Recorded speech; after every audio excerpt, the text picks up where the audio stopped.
Hai nakama, Mimin akan mengajak kalian untuk membahas 10 tokoh One Piece yang masa lalunya bikin sedih. Seperti yang kita tahu, banyak tokoh One Piece yang memiliki masa lalu yang terbilang gak menyenangkan. Beberapa dari mereka bahkan harus berjuang sampai masa sekarang untuk bisa lepas dari belenggu tersebut. Siapa saja tokoh One Piece yang punya masa lalu yang kelam? Berikut daftarnya. Check this out. Yang pertama ada Nami. Masa kecil Nami bisa dibilang gak begitu menyenangkan. Saat bayi, ia dan Nojiko ditemukan Belmere di medan peperangan. Mereka sempat hidup dalam kemiskinan nakama.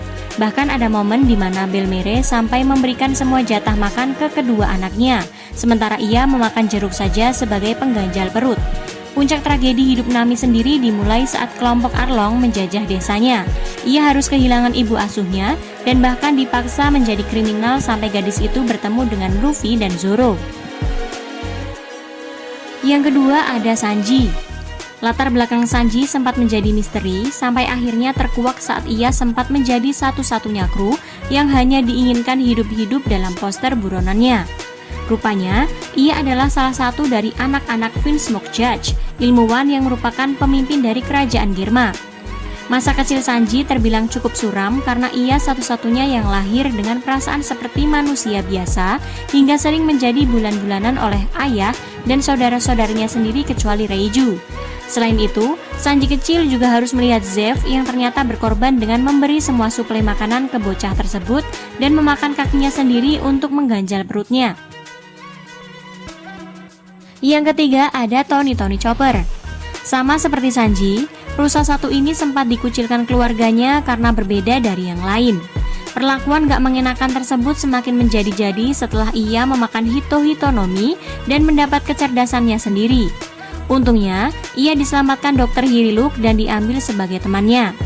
Semenjak saat itu, Chopper menjadikan dokter gadungan itu sebagai panutan hidupnya. Ia bahkan rela mencari obat demi kesembuhan pria tersebut yang diketahui sempat memburuk. Akan tetapi nakama, Chopper harus mendapati kenyataan kalau ia hampir membunuh tokoh idolanya dengan jamur yang dikiranya sebagai obat. Tragisnya lagi, Hiriluk sampai bunuh diri dengan bahan peledak agar rusa itu nggak merasa bersalah karena nggak sengaja meracuninya. Yang keempat ada Nico Robin. Masa lalu Robin sendiri bukan hanya kelam, tapi juga berhubungan langsung dengan misteri abad kekosongan yang terungkap oleh para arkeolog di kampung halamannya yaitu Ohara. Tragedi masa lalunya sendiri dimulai saat CP9 datang ke Ohara untuk menangkap siapapun yang mempelajari poneglyph dan menghancurkan bukti peninggalan sejarah tersebut. Robin sendiri harus melihat tempat kelahirannya terbakar oleh Buster Call dan juga langsung mendapat poster buronan di usia belia dengan tuduhan palsu dari pemerintah dunia. Gara-gara itu, perempuan itu sempat menghabiskan sebagian besar hidupnya dengan menghadapi berbagai pengkhianatan dari orang yang ingin menjualnya ke angkatan laut sampai ia bergabung dengan Luffy. Yang kelima ada Brook. Gak ada yang tahu seperti apa masa kecil Brook. Ia hanya diketahui pernah bergabung dengan kelompok bajak laut Rumbar sebelum kematian menjemputnya. Tragedi hidup Brook sendiri dimulai saat rekan-rekannya termasuk Yorkie, kaptennya mulai terinfeksi penyakit mematikan. Yang paling membuat sedih sendiri adalah momen di mana musisi itu mengiringi detik-detik terakhir para kru yang sedang meregang nyawa dengan lagu Pink Shake. Dari situlah, Brook pun kemudian memimpin kru yang tersisa. Namun lagi-lagi, mereka ditimpa musibah saat di Florian Triangle. Yap, kelompok Rumbars diserang oleh sesama bajak laut dengan senjata beracun. Malangnya, mereka juga kehilangan dokter pada momen serangan tersebut. Alhasil nakama, satu persatu kru yang tersisa gugur seiring berjalannya waktu. Brook sendiri memang ikut mati pada saat itu, namun ia bisa hidup kembali karena sempat memakan Yomi Nomi. Akan tetapi, ia harus menderita rasa kesepian karena harus sendirian di tengah lautan. Penderitaan dan kesepian Brook sendiri berakhir setelah ia berjumpa dengan kelompok topi jerami dan direkrut Luffy sebagai kru barunya. Lanjut yang keenam ada Trafalgar de Waterloo. Siapa sangka kapten dari kelompok Hard Pirates ini juga memiliki masa lalu yang menyedihkan. Ia dan adiknya sempat terkena Emberlit Syndrome, penyakit yang terjadi akibat paparan bahan tambang Emberlit ke manusia dalam jangka waktu yang lama. Bukan hanya itu saja nakama, Mereka dijauhi gara-gara banyak yang mengira sindrom ini penyakit menular. Gak cukup sampai di situ aja, Lau juga harus melihat orang tuanya tewas ditembak dan adiknya mati akibat terperangkap dalam rumah sakit yang terbakar.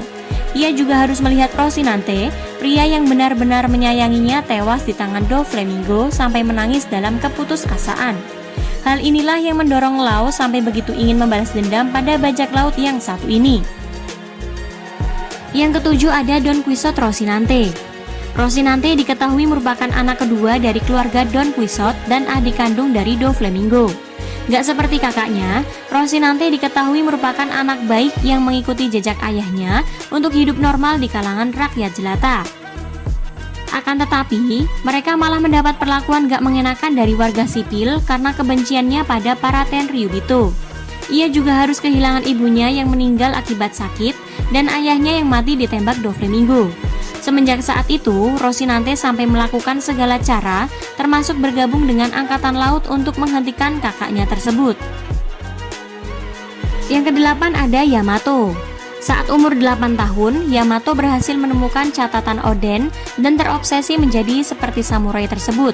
Namun saat tahu anaknya mengidolakan musuhnya sendiri, Kaido langsung memenjarakannya sampai darah dagingnya sendiri sadar akan perbuatannya. Yamato juga harus melihat sejumlah orang yang peduli padanya tewas di tangan ayahnya sendiri, seperti para samurai dan salah satu kru Beast Pirates yang sempat memberinya makanan dan selimut. Selain itu nakama, menurut pengakuan Yamato, ia juga kena hajar beberapa kali oleh Kaido. Yang paling parah, Yamato sampai dipasangi borgol peledak dengan daya yang jauh lebih dahsyat. Untungnya, ia bertemu Luffy yang berhasil melepaskan bom tersebut. Yang kesembilan ada Kozuki Hiyori. Sama seperti kakaknya, Hiyori sempat melalui masa kecilnya dengan penuh penderitaan. Ia bahkan terhitung jauh lebih parah karena nggak ikut Momonosuke melompat ke masa depan nakama. Hiyori harus melihat penghinaan yang diterima ayahnya akibat perlakuan dari Orochi. Ia juga harus mengetahui kalau selama ini Kawamatsu, penjaganya, selama ini selalu menahan lapar demi memberi makan dirinya. Oleh karena itu, Hiyori sampai nekat kabur agar Kawamatsu nggak harus mati kelaparan demi dirinya. Ia sendiri sempat terlunta-lunta di jalanan sampai nggak sengaja ditemukan oleh Denjiro yang kala itu menyamar sebagai Kyoshiro. Nah, semenjak diasuh Denjiro, nasib Hiyori kemudian berubah lebih baik hingga ia sempat dikenal sebagai Komurasaki. Dan yang terakhir ada Bartolome Kuma. Jika kebanyakan tokoh One Piece yang masa kecilnya suram bisa menikmati kebahagiaannya sekarang, maka itu lain cerita bagi Kuma. Ia diketahui lahir dengan membawa darah Buccaneer, ras yang dianggap berdosa oleh pemerintah dunia. Gara-gara itu, Kuma dan ayahnya sampai ditahan sebagai budak oleh pihak Tenryubito.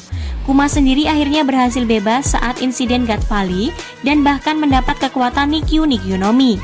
Dengan kekuatan tersebut, ia sering mengobati para lansia yang sakit-sakitan. Namun karena rasa sakit yang dikeluarkan bisa kembali ke pemilik aslinya, Kuma harus merelakan dirinya menggantikan semua pasien yang telah ia sembuhkan untuk menerima semua rasa sakit itu. Alhasil, ia harus terluka parah setidaknya seminggu sekali.